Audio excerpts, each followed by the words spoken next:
Uh, Good morning, good afternoon, good evening, depending on where you're at in the world. My name is Nate Miller, and I'm pleased to be presenting and discussing some of the things that we're up to regarding the use of IFC, building information models, Power BI, business intelligence in general, and so on. So thanks for coming to this session. Um, I think just for some ground rules, if you have any questions, feel free to post them in the question feature of the Zoom webinar. If you have any comments, feel free to chat them out. I'll be monitoring Q&A and chat throughout. I'll probably take most questions at the end, but if there's anything that happens regarding the presentation, slides get out of sync or you're not seeing things advancing, please shout out and let me know. But with that, I guess we'll get on with the show. For those of you who if you've not attended a previous webinar before, or we've never met at in a venue or on the social medias. My name is Nate Miller. I'm the founder and CEO of Proving Ground. We are a digital design agency based in the United States. I live in the city of Omaha, Nebraska, which if you're if you know the geography of the United States at all, you'll find that it's pretty close to the center of the country. We're about as far away from a coast as we can get. But what we do is we help organizations become more data-driven. We will work with companies to implement different solutions for technology, implement data strategies for taking advantage of information. And in the last year or so, we've been also starting to productize a couple of different tools and workflows that we find to be useful in the process of leveraging data and information as it pertains to buildings. I ran a webinar last month on the subject of business intelligence. I'm going to maybe recap just a couple of main points from that session because I think it's very relevant to what I'll be talking about today with regards to Tracer and IFC. Business intelligence is a technology concept that refers to tools that can provide historical, correlated, and predictive views of an organization's data resources. So as you can imagine, any given business or project or collection of companies that might be working on a project may be dealing with numerous sources of data in order to get the kind of entire picture of a business or a project underway. And we find that this concept of business intelligence, as exemplified by tools like Power BI, Tableau, I mean, you can even consider Excel as being one of the kind of earliest versions of business intelligence as kind of a data wrangler and the ability to kind of create reports, right? These tools can become immensely powerful as a way to just try to make sense of all of the moving parts with regards to data. And especially in our industry, I think there are many questions as it relates to data. Where is it coming from? Who owns it? How is it related? And who's making it and taking advantage of it?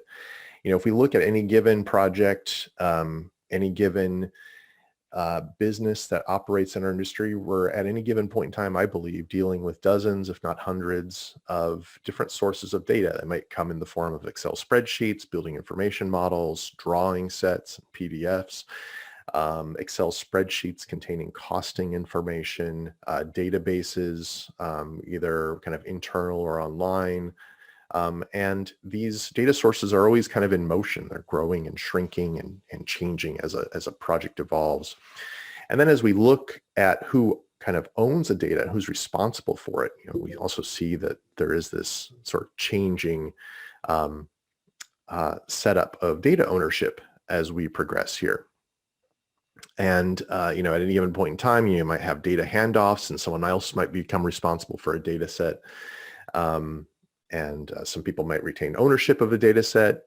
Depending on the project you're operating in, there might be different kind of a different paradigm of data responsibility. And then the relationships between the data is also kind of dynamic. The importance of how one data source might connect to another and how it connects is also often a moving target. And when we look at tools that represent the sort of business intelligence paradigm, these kind of tools are really meant to help people be agile with these kind of dynamic and changing criteria. You're able to kind of design reports and kind of adjust relationships and work with this kind of complexity using these interfaces. And I think the upshot of all of this is that you are building workflows and connecting data together such that you can equip a broader selection of stakeholders with their information. Data itself is not just something that should be in the hands of sort of wizards and experts that know how to leverage these analytical tools and powerful data processing. It should be something that can be leveraged by a larger group of people, so that if you're working on a project, you can kind of assess your product quality and the kind of performance of your project. You can, as a manager, use data to optimize your delivery process, and as an executive, capitalize on market trends and look at your company performance. And so there's this idea of, I think, democratization that comes into play here with the idea of business intelligence. And we can see similar trajectories in adjacent technology. I mentioned Excel before, and what that tool did in early on in its formation, kind of took something, a concept of spreadsheet analysis and working with tables, and made it something that was initially something that only analysts did, and is now something that 740 million Excel users worldwide do. And you don't need to have this kind of high-end or this kind of advanced background in data analytics to take advantage of it. And sort of business intelligence is following a similar trajectory, we believe. Just as a just check, everyone is, I'm assuming, seeing slides advance and audio coming through okay so far? Awesome, great. So that brings me to one tool in particular that we have been working on for the past year, that very much relates to the idea of taking advantage of data and the subject of business intelligence. This is a tool that it's called Tracer. Tracer is an application kind of toolkit that allows users to take their building information models and process them in such a way that they can be used in the business intelligence environment. So there's that kind of component of processing. There's also a component of viewing. So we've published a set of viewers in Power BI that are really designed to allow people to see their information related to, I think, three-dimensional built environment objects. So 3D visuals that can tie into other dashboard widgets. And so the way that this works, or currently works with the kind of product that we have on the market, it's very Revit focused initially, as we've been seeing as it's the sort of primary tool that we work with in North America and abroad. It has heavy adoption as a building information modeling solution. So we started from this place of, okay, well, let's look at how we can get data out of Revit, essentially, and put it into a format that can be accessed by business intelligence environments. So if you go to our product site right now, you'll find that we have a tool called Tracer. You can buy it, and what it does is it harvests your Revit model to a database.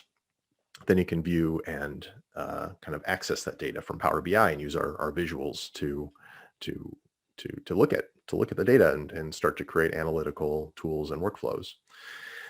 We have two visuals in particular that are part of the Power BI suite. There is a 2D visual that takes object records out of the database that Tracer produces, and lets you generate 2D views. The most popular use case for that one is like I guess, polygons representing kind of room diagrams and space diagrams. And we also have a 3D visual that renders mesh geometry out of data records. And the way that this works, we feel is pretty novel from the sense of how we're treating geometry, and how we are kind of using the Power BI language to kind of suggest how the data should be kind of stored and accessed. So when you bring a table into Power BI, for example, you are then provided with a set of fields that you can select, and I can say, okay, I want to create a table, or I want to create a bar chart. I'm going to drag and drop my text records and my numeric records over into the various fields that the visual can understand and then render the information. So that's basically I guess the basics of how you would build up a dashboard, right? We kind of see geometry as one such type of data type that one should be able to, from a database field, be able to drag and drop and render within a business intelligence environment and connect to other data records. So we're kind of keeping this language of data fields, data types, and report creation kind of in this space of kind of drag and drop. And that allows us to have some advantages. So this is kind of how it works when you are in the Power BI environment. You can see that we have a listing of fields from a table. And in this case, I am concerned with the mesh field that has serialized mesh data for the different objects. And by dragging and dropping these object records into the tracer 3D visual, you're then rendering on the fly the mesh objects. And because these are essentially, this is tabular data, this data can relate and interrelate with other data sources. And if your database updates, or there is a stream of data that is kind of causing your fields in the database to update, these visuals would then update with it. So it kind of becomes just part of that drag and drop report composition language that tools like Power BI introduce here. And so with this kind of paradigm, you've got a number of kind of use cases for this. These are just a selection of dashboards that have been created with a handful of sample models and then published to the Power BI cloud, so you can view them online. But it kind of shows the different types of information that might be in any given kind of building information model resource, right? So structural data, room information, architectural core and shell, geometry are all kind of represented here, both in kind of their record state with slicers and tables and charts, but also in 3 dimensions and with filters on those 3 dimensions, so you can kind of drill down, filter, highlight different data, get tooltips, and so on. And where we find this to be kind of as a paradigm extremely popular is that everything you're seeing on the kind of the browser here is composed with Power BI using kind of the sort of native dashboard composition techniques that come with that program. And you're able to kind of go from a building information model to a web viewable 3-dimensional model with interactive dashboard components without having to write a single line of code or know anything about HTML. It's pretty awesome as like an idea, we think, and it's something that we can that can be used to really equip, again, that idea of a broader selection of stakeholders with the ability to access this information for different purposes. So that brings me to IFC. So everything you saw up to this point is related to the idea of, it was built around kind of Revit, right? We had a Revit processor. The Revit processor produces a database. The database can then be connected into Power BI and visualized and composed, and all that fun stuff can be done there. We know, and if we go back to that original thesis that I introduced, that building information is not a single application It doesn't come from a single resource. It comes from a dynamic set of moving parts across a life cycle of projects, right? There might be people designing analysis models or building kind of highly detailed structural models in Tekla, right? There might be people that are building and collaborating on architectural design in Archicad. There might be people that are contributing to the team using Vectorworks. You know, there's a variety of tools out there that can author building information files.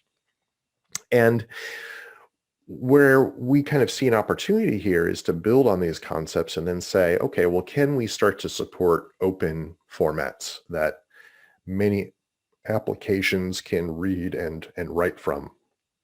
That brings us to industry foundation classes. Industry foundation classes are a file type that have been around for a very long time. And I was pretty thrilled with the sign-up rate for this particular webinar, because I was like, wow, I don't know if we're gonna get too many attendees from on a webinar that's focused on IFC. I've always kind of found, IFCs are powerful and useful. I've always found the conversations around it to be rather dry and kind of uninteresting. We're talking about something that's called industry foundation class. It's kind of it's pretty obscure, and most of the time we're talking about ISO standards and things like that. But we find it exciting because it provides a way for us to kind of develop and build open kind of formats for storing building information models. So if you're trying to, say, archive a portfolio of models that's independent of any given application, IFC might be your answer. If you're trading information between applications, say you're a user of Archicad and you need to give someone in Revit some building information model data to coordinate, you would give them an IFC. So it's great for exchange. It's a portable, open format. It's not without its issues, I think. It's built on some kind of, I guess, an older kind of schema, but older doesn't necessarily mean bad. Because SQL in general and using databases we're using very mature technology when it comes to this. So there is something to be said about kind of mature formats like this. And I think there is this opportunity now to say, okay, if we have IFC files, then we can start to really use IFCs as a way to connect a multitude of data sources into this kind of analytical workflow. We can take models from Archicad, Revit, Tekla, Vectorworks, AECOsim, CATIA, and the kind of 3D experience handles IFC. We're able to start to think about this from a data perspective and say, can we bring these models together and actually create an analytical workflow that can just span the spectrum of data formats out there. And so Tracer IFC is two parts. One is there's the sort of file processing, being able to comb over your IFC file and get it into a format that business intelligence environments can read natively. And then our viewers that we developed for Revit still completely apply to the IFC file. So I can not only drag and drop Revit information onto these viewers, I can pull in IFC data and have those visualized. And we can use the power of business intelligence to cross-correlate, merge, append, and so on with all of these different data sources. So the way that this works is that we have, I'll kind of demonstrate some of this in a bit here, but we have a utility at the moment that will take any IFC file. We've been kind of combing through the internet and finding example IFCs anywhere and everywhere, and process them to an open relational database that has these geometric records that can then be, again, dragged and dropped into your business intelligence environment. And it's what we find is that IFC processing is extremely fast and and much faster than going into Revit. Although, sometimes in Revit you might, have specific proprietary information in the Revit environment that an IFC file just wouldn't contain. So, I mean, there's always kind of weighing of where your sources are coming from. But, in this case, it would allow you to take an IFC that's produced out of Revit, produced out of Archicad, all these environments, and process it. And there is one question in the chat that I'll kind of maybe address right now. So the question is from David. So is Tracer a standalone application, Tracer IFC, I guess in this case, and there's no need for any Revit plugin? The answer to that is yes. The idea is that we are currently working on a standalone Revit IFC harvesting tool that I'll be demoing here. And we have a bit of a roadmap, and we'll be kind of doing an initial release of this tool. We kind of see an opportunity to also maybe make this a web app as well. But yeah, if you're someone that actually has no 3D modeling, say you're a building owner and you are receiving IFCs from your architects and contractors, and you don't maintain licensing to any application and you're asking for IFCs, this actually might be a pathway for you as well. You just sort of say, okay, I'm going to use this, and I'm just going to take in these IFCs and consume them and into our analytical workflow and environment as a possibility. So it's completely independent of any given platform. You just need to get an IFC out. So let's look at a couple of use cases here and what this looks like in kind of a dashboard context. Everything that I'll be showing here is derived from the IFC file and in the Power BI context. And if you're attending this webinar, you probably saw a number of these online. I like to publish and sprinkle these examples out over time as we build them. I consider these in many ways sketches or templates for how one might use it. This is an example of an MEP model IFC file that was sourced from, a lot of these models were sourced from a Building Smart, who is instrumental in I think curating these kind of open standards and building them out and specifying them. So you have here an IFC model that's showing you the kind of mechanical ducts and equipment. This is kind of a high, there's a high number of elements here. So you're, kind of seeing those rendered in 3 dimensions in the Power BI viewer. As you click through these objects, it's pulling up the metadata associated to each object. It's doing the hover over event. So if you hover over an object, you're kind of seeing some information about it. And all of this stuff is, again, set up through kind of the Power BI nomenclature, that language of drag and drop, kind of assigning and wrangling data in this context. And what makes this really fun, again, is that Power BI dashboards, as many of you know, can be published to the web, and our visuals are no exception to this. When you kind of connect our visuals up to Power BI data, you can publish it up to the cloud and have access to a shareable report. This is one that we put out there to the public of a set of spaces for the same project that the mechanical system came from. In this case, we're just isolating down to the spatial zones, and you're able to click through and navigate in 3D and sort of parse this information through a web interface. No coding or HTML was required to kind of build this up, which is pretty cool. You just kind of compose your dashboard and publish it, and there it is in 3D in a web browser. There's a number of use cases here as it relates to kind of maybe model data coordination.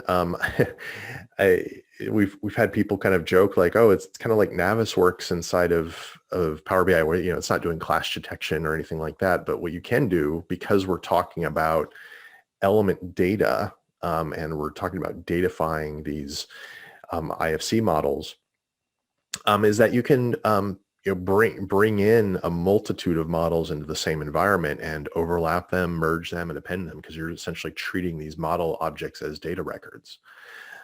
So here's an architectural model and a structural model that's been brought into the same view, and we can parse data from each one and start to look at how these things are coordinated. And we've been able to, I think there's an example I did for a client recently where we took a couple of sample models out of Revit and went through this workflow and found that some of the sample models aren't actually coordinated with each other. They actually fall in different spots in the world. And this kind of shows, you can actually see that in Power BI. It's kind of interesting. But this idea of kind of merging multiple data sources together and kind of seeing them in a single environment is a powerful notion. So if you're trying to bring models together, this is one possible place to do it. This is an example of a 4-model duplex. I guess there is some history to this model. There was an interesting LinkedIn conversation when I pushed this particular model up to LinkedIn, and someone chimed in with like, oh, this model came from Revit, and I was pretty sure it came from Archicad, but then someone else chimed in and was like, oh, actually it originated in Archicad, was rebuilt in Revit. It actually has this sort of, I guess, history with the IFC file format, and has been used as a set of models to kind of demonstrate and kind of validate standards and things like that. It was used in Kobe and things like that. So I thought that was pretty cool. I have this weird kind of interest in the mundane world of building information sample models. I guess it's like, how did people create them? Where do they come from? Is this a real project? I still haven't gotten the answer to that question. Is this real? Is this real duplex? I don't know. But here you have, this idea of several models being coordinated together in the Power BI environment and then published to the cloud.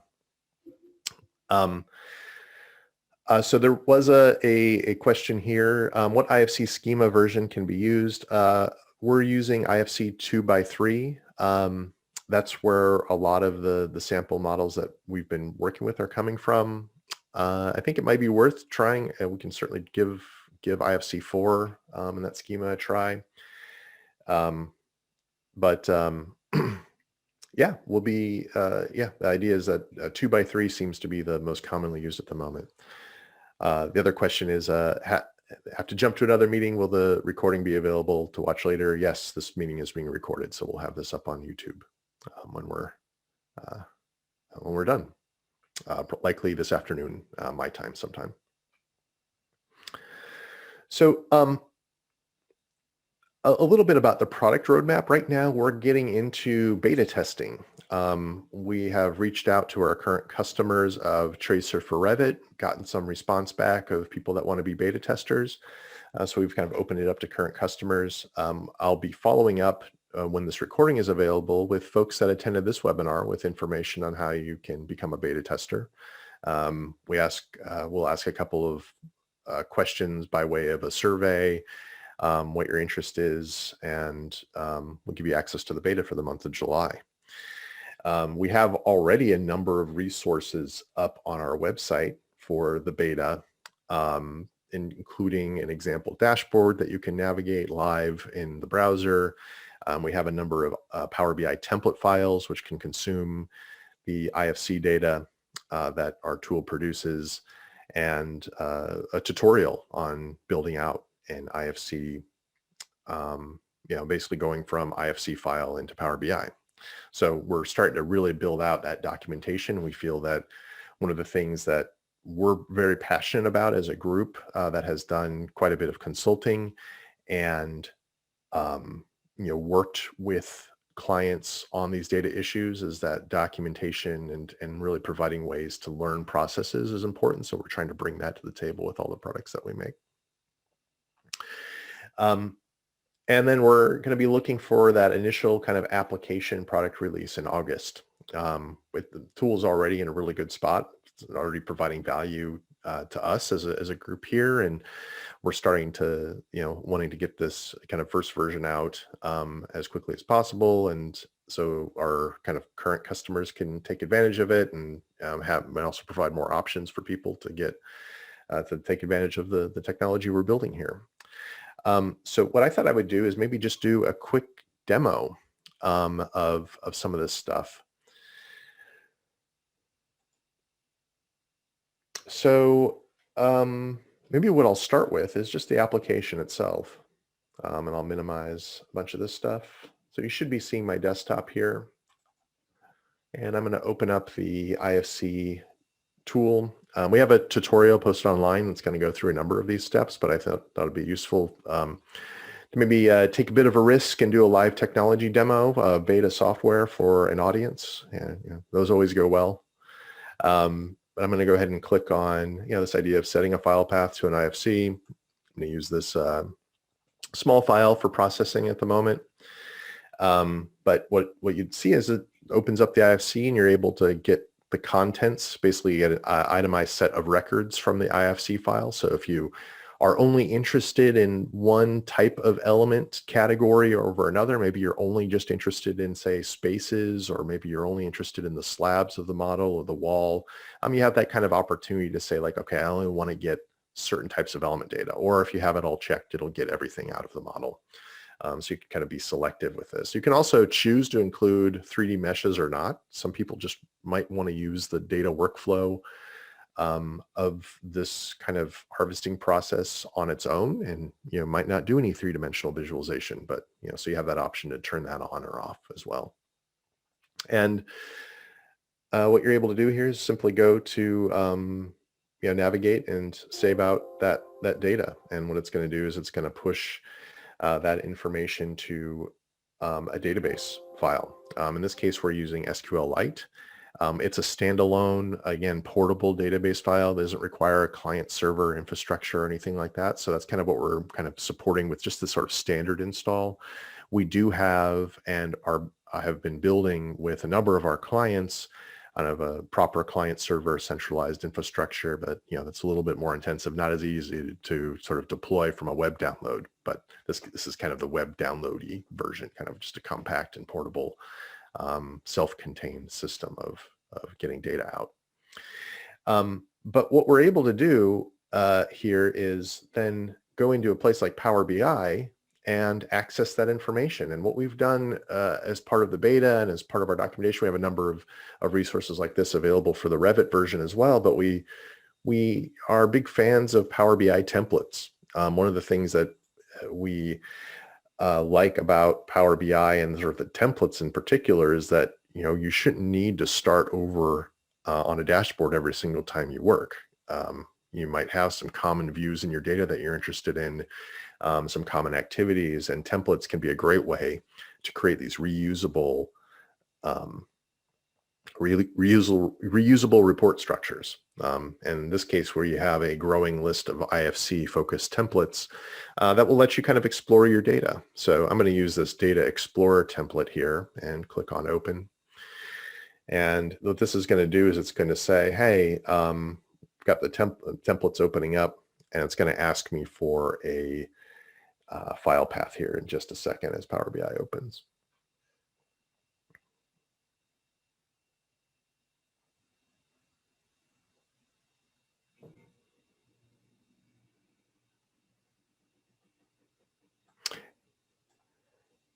And of course, it opens up on another screen. That's the fun thing about Zoom, is that you never quite know where applications are going to open up. But I have the file path here. But all I need to do at this point is say, you know what? I'm going to do a shift right click here. I'm going to find that path to that processed database, and I'm going to load it in. And what that's going to do is it's going to make a connection to our IFC data, and it's going to bring in the data structure into my Power BI model. And I'll bring the dashboard over here in a second. It's loading it up at the moment. Here we go.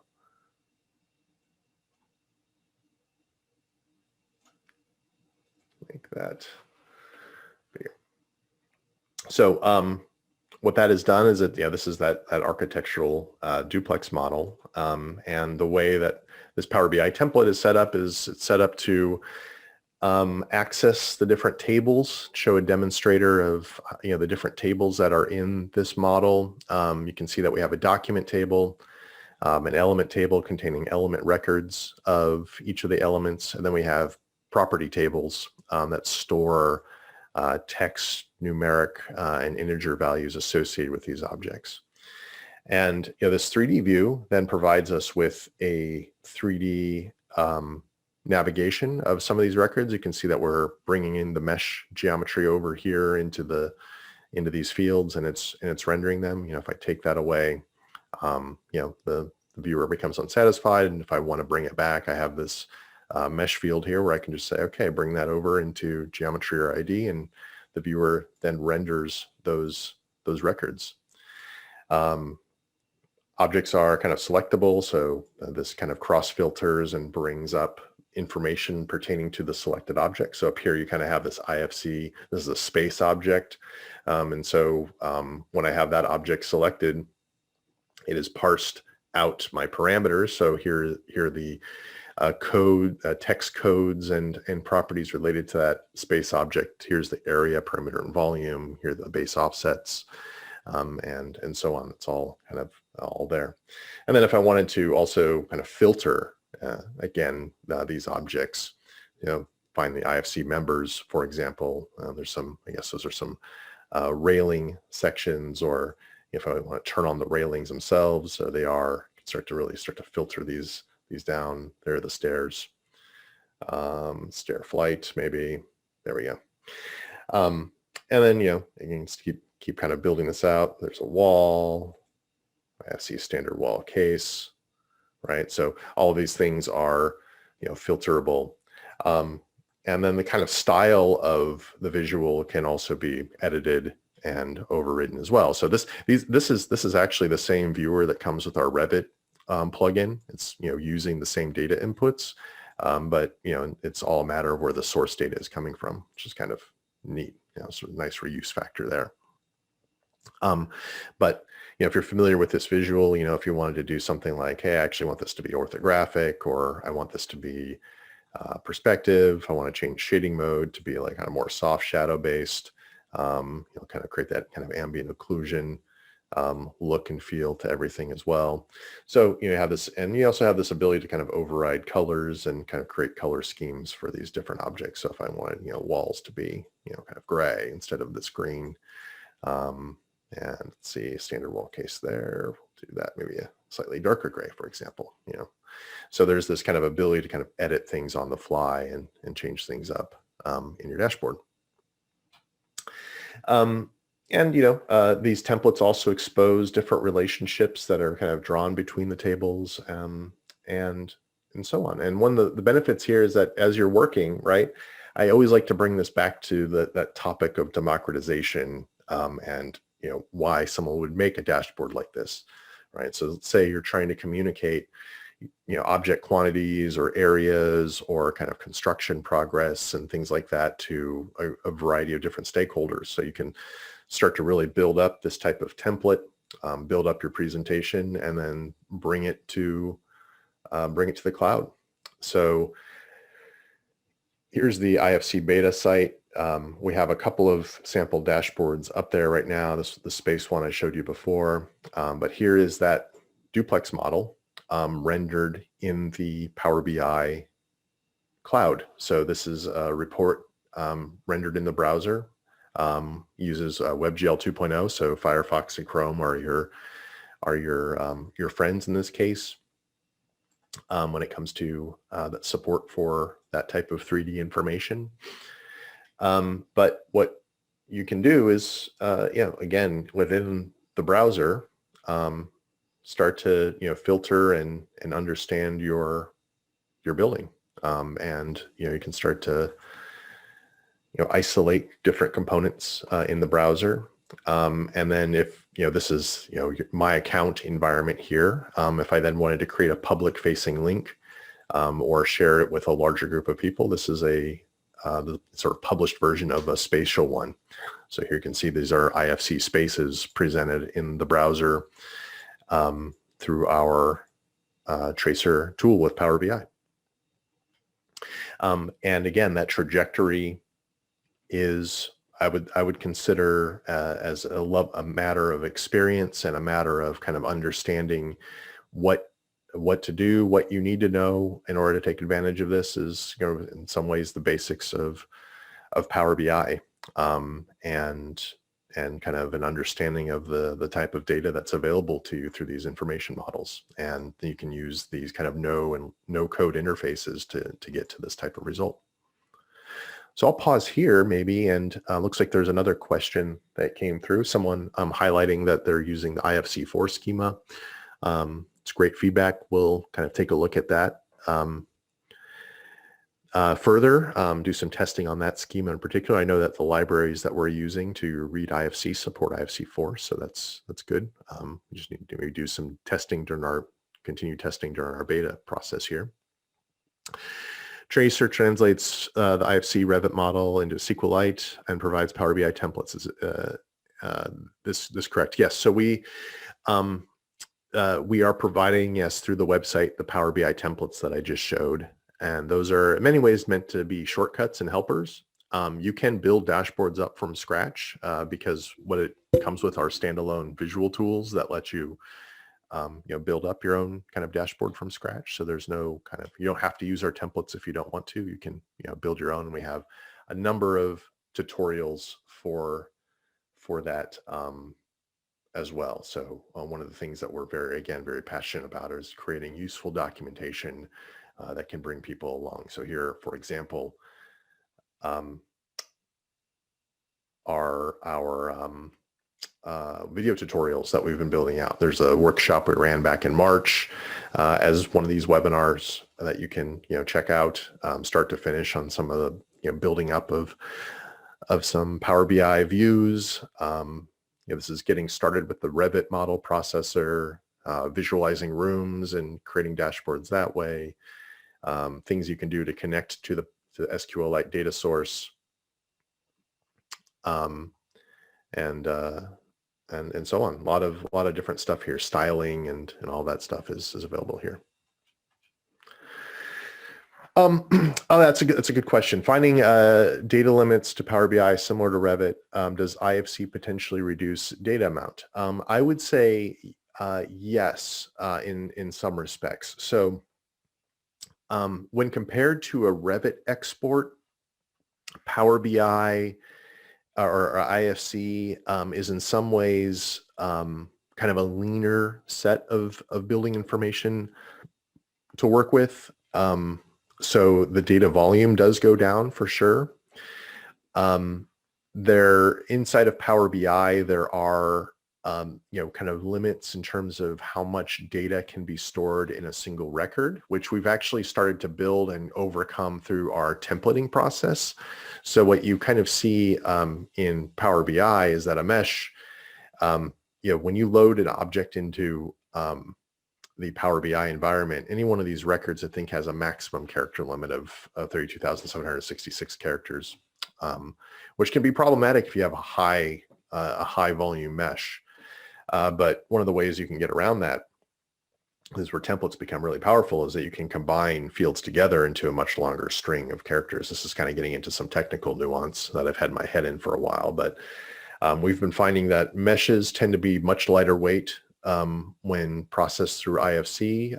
We're working on exposing controls to also give you control over mesh resolution and detail and things like that, which the kind of IFC processing that we're using supports. So we're excited about that. That'll be available as part of the beta program. But yeah, I mean, we're seeing, we're pretty excited about if you're interested in using three-dimensional building information model data with properties and creating dashboards. IFC seems to be a much lighter weight approach and much faster in terms of processing than scraping model out of Revit.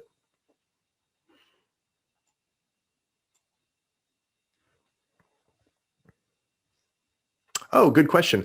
I use a Semantic and it is great solution for Rhino 7. So for those of you familiar with our products, Semantic is a Rhino-based viewer that does similar things. You can bring a Rhino model into Power BI and attach it to other data sources and do things through that workflow. the question here, does Tracer also work with Rhino Visual ARQ IFC models? The answer to that question is yes. Visual ARQ produces an IFC model, much like Vectorworks and Revit and Archicad, Tekla, all of them produce. So if you're producing an IFC out of Rhino using Visual ARQ, or Geometry Gym is another one. I know that John Merston, he spent a lot of time building Geometry Gym for kind of structural purposes and is very adamant about IFC. If you can get an IFC, then this workflow should work for you.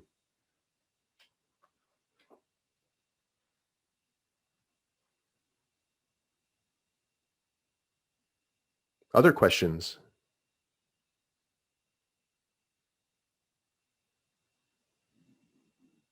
Okay, well, we're done a bit early, 11:47 here, but I think maybe just to recap, what I wanted to share here was kind of the work that we were doing with. Oh, I have another one in the Q&A section. Oh, look at that. There are a number of them in the Q&A section. So I'll work through these. It doesn't scroll like my the chat window scrolls, so I've been kind of looking at both here. Okay, so we'll kind of work our way through here. Does Tracer provide a live link between model and dashboard? Yes and no. The live link exists to the exported IFC or the exported database. So if you hit refresh on that database and you wanted there to be a kind of a stream or refresh information, that works. So if, like, for example, this database connection updated, refreshing would bring in the new data records. However, you would need to kind of have a workflow for processing the IFC file. So the IFC file still needs to be processed to the database, which we have a few kind of, I guess I would call them service-based applications for handling. But in the case of the standard workflow, you're processing the standard. You're processing a file out to the database. Which schema versions are the ones handled by Tracer? So right now, I mean, the testing that we've done has been on 2x3. We haven't tested a 2:4 model yet, but we, given the comments on this one, we definitely will start to look at that and see if there's a, to see how those handle here. They should be handled because I believe our processing does handle a variety of those types.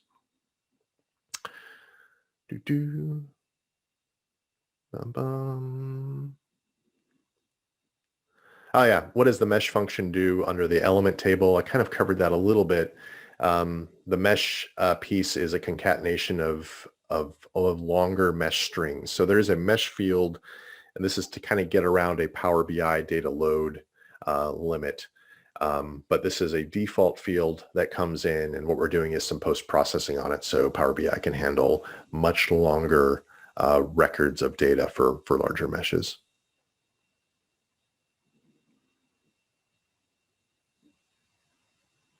What about relationship information and query element attributes? So I guess I showed this before, and this is something that our templates, I think, do a really good job of showing, is that these SQLite files produce relational databases. And what that means is that there are a number of different tables which provide you access to records and properties. And so there are general element records, which is where you find, what an object is, what category it's under, its IFC ID, description, the mesh of the object is there. And this relates into property tables. So we have each object then has a one-to-many relationship with all of its associated properties. So you can access its kind of numeric fields, text fields, and all of that through a relational structure. Are IFC group or IFC zone subtype covered? Consider that they're not classes, including its own shape representation, but grouping other instance classes. So you do get the records of IFC groups or IFC zones, but the objects that are contained within them are also itemized elsewhere. So there might be some interesting relational stuff that you do with IFC groups and IFC zones, but the records themselves for the stuff that's contained in the group, in the zone, are also itemized. Is it possible to change Revit or IFC file parameters for within Power BI? Great question. So Power BI is really aimed at being a viewer, or not a viewer, but a kind of a reader of information. But what you can do is with Power BI's query editor, Power BI exposes all sorts of tools that let you clean up and format data. You can split columns up, you can replace values, you can set up formula for calculating different things. So for example, if I wanted all of these categories or like a certain subset of categories to be named something different, I could do find and replace. And what IFC does, or what Power BI does, is it stores the steps of those transformations. So you can implement some in a template or on your own dashboard, some order of operations for cleaning up data, reassigning, merging data with other data. So if you had an Excel spreadsheet, for example, that is keyed into some data over here, you can really start to merge things together and bring, do some degree of, data lookup, data cleanup, data appending, and so on. Can we combine models like structural and architectural? Absolutely. And in fact, that's kind of what this demonstrator that was in the browser showed. I think I may have shown one example of that here. Let me see if I can pull it back up.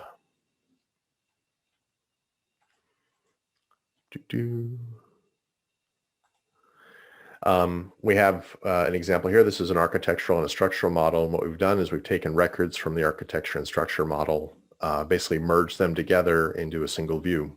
So you can kind of parse data from each one, see them overlaid on top of each other in 3D. And yeah, that's very possible.